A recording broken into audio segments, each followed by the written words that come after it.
Hi! You're watching Pinoy Scoop, your daily entertainment news channel in the Philippines. Suddenly piece yourself back together now. What's your vision?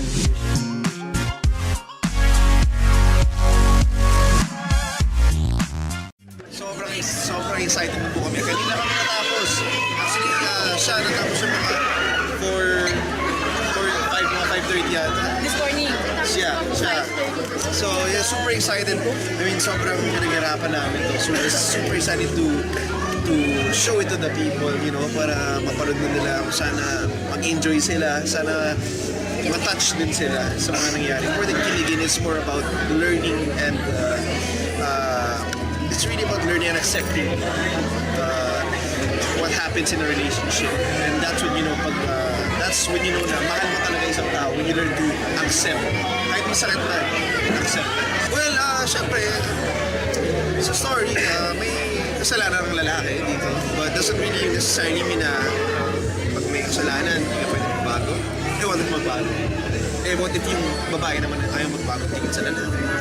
May problema na doon. So, We just want to clarify lang naman na hindi rin namin masyado ginaaway yung mga lalaki. It's just we're trying to tell the story of what happens in a relationship if someone, it may be the girl or the guy, cheats and the effect on the person cheated on.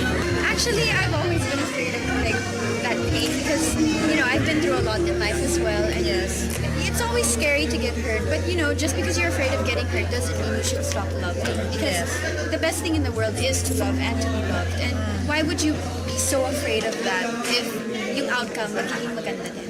syempre, kahit alam na niya na she's assured, you still have to assure her with the little things, which, you know, the little things mean the most. So, sa mga umaasa at nagpapaasa, I mean, minsan kasi natatakot ang tao eh. Dahil ine-expect na ako ng mangyayari na hindi pa nangyayari. Sabi ko, walang makakaalam ng hindi pa nangyayari. O yung mangyayari pa lang. Baka in the future, you might regret. You never even tried. So, sobrang takot mo. Sabi nga ang paniniwala, mas tanga ang hindi magmahal.